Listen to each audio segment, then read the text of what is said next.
सत्ता के गलियारों से, राजनीति अय्यारों से सीधे सच की जमीन पर। स्वागत है आपका सिटीजन वॉइस में, जहां हर खबर सिर्फ दिखाई नहीं जाती बल्कि सवाल भी उठाए जाते हैं। मैं हूं शब और आज हम आपके लिए लेकर आए हैं वो खबरें जो अक्सर पर्दे के पीछे छुपा दी जाती हैं, लेकिन सिटीजन वॉइस में उन्हें सामने लाया जाता है।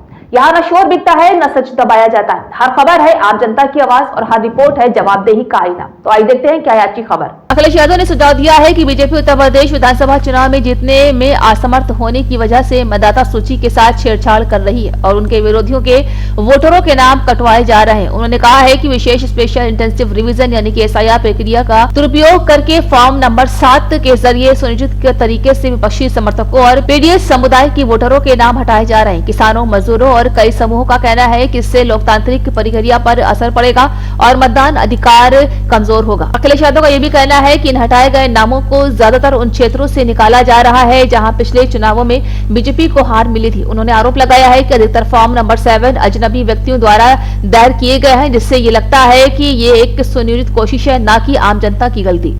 सीरीज ऑफ इवेंट अगर चाहो तो मैं वीडियो दिखा दूं, उससे आपको समझ में आ जाएगा कि बीजेपी क्या कर रही है। देखिए, बीजेपी का बहुत सिंपल तरीका है, बहुत लक्ष्य क्लियर है कि उत्तर प्रदेश का चुनाव वो जीत नहीं रहे हैं। उत्तर प्रदेश का चुनाव वो जीत नहीं रहे हैं, इसीलिए वो वोट कटवाने के माध्यम से हम सबको उलझाए हुए हैं कि आप बुनियादी सवाल न उठा पाए। महंगाई, बेरोजगारी, किसान का सवाल, लॉ एंड ऑर्डर, अमेरिका से जो डील हुई, फ्री ट्रेड एग्रीमेंट जो हो गए, या दुनिया में आपका रुपया कितना गिरता चला जा रहा है, सोने की कीमत कहां पहुंच रही है, आपके चांदी की कीमत कहां जा रही है, इन्वेस्टमेंट आया नहीं, MOU हुए 50 लाख करोड़ के MOU। अरे आपने तो खुद देखा होगा, आपके कैमरों ने देखा होगा। बताओ, आपके कैमरों ने क्या उन उद्योगपतियों का वीडियो नहीं रिकॉर्ड किया गया? सबके पास रिकॉर्डिंग है, सबने कहा हम MOU साइन कर रहे हैं, हम इन्वेस्टमेंट लाएंगे।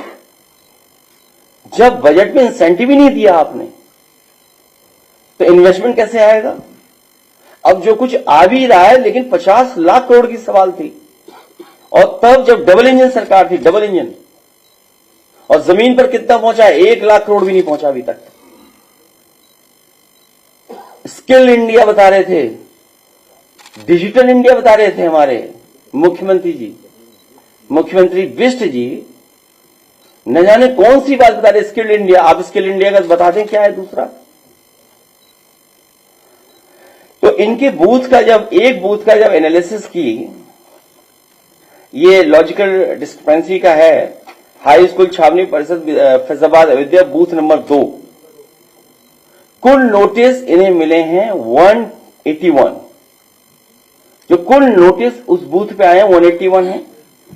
अगर उस बूथ पे आए हुए नोटिस को अगर हम और देखेंगे तो पीडीए के लोगों को जो नोटिस मिला है वो है 76%। और अगर हम 76% में देखेंगे कौन लोग हैं, तो उसमें लगभग 46%, 50% यादव मुस्लिम है। ये एक बूथ की एनालिसिस है, ये एक बूथ की एनालिसिस है, सोचिए आप। और इनके यहां कितना नोटिस आया है?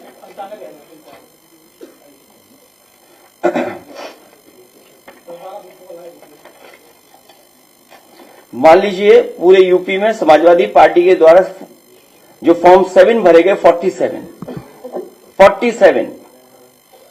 जो फॉर्म 7 जो भरे गए केवल 47 है। और जो बीजेपी द्वारा फॉर्म भरे गए वो है 1729। और जो अज्ञात व्यक्तियों द्वारा भरे गए फॉर्म वो है 1,28,659। तो आप ये सोचिए कि फॉर्म 7 पॉलिटिकल पार्टीज कितना भर रही हैं, और जो अज्ञात व्यक्ति कौन है? ये अज्ञात व्यक्ति कोई और नहीं है, ये सब अज्ञात व्यक्ति भारतीय जनता पार्टी के हैं, सब भारतीय जनता पार्टी के लिए। क्योंकि जब फॉर्म हम लोग पकड़ने लगे फॉर्म 7 के बीजेपी के नेता हैं, दशरथ पकड़े गए, वो बीजेपी के संगठन के लोग थे, वो संगठन बीजेपी के थे। और जिनसे दस्तखत कराए जा रहे हैं दबाव बना करके वो बीजेपी के लोग हैं। तो बचने के लिए उन्होंने अज्ञात व्यक्तियों से फॉर्म भरवाए। सोचिए आप, अज्ञात मतलब 1 लाख, ये सब बीजेपी के लोग हैं। तो एक बूथ का मैंने दिखा दिया आपको, इनके यहां नोटिस गया होगा 1 लाख के लगभग, 95,000, 1 लाख के लगभग। एक इटावा का तो कहां गए वो, हमारे वोटर को ही पीट दिया जब उन्होंने विरोध किया। प्रधान जी हैं वोटर, नहीं प्रधान जी तो पद है, वैसे तो वोटर ही हैं ये, वोटर हैं, इनको पीट दिया। शिकायत की तो बताओ, आने दो आने दो आने दो। तो ये गेम चल रहा है, गेम कर रहे हैं ये इनके साथ, इनका साथ बुरा। अब कोर्ट के अलावा क्या रास्ता हमारे पास। तो मैं चाहता हूं पहले वीडियो देख लें 1 बाय 1 एक एक सीरीज में कैसे क्या किया है। अगर चाहो तो मुख्यमंत्री जी का फॉर्म 7 भी दिखा दें। उनके डायलॉग्स पे हम लोग अलग से चर्चा करेंगे, कभी फिर बैठक करेंगे। आज केवल फॉर्म 7।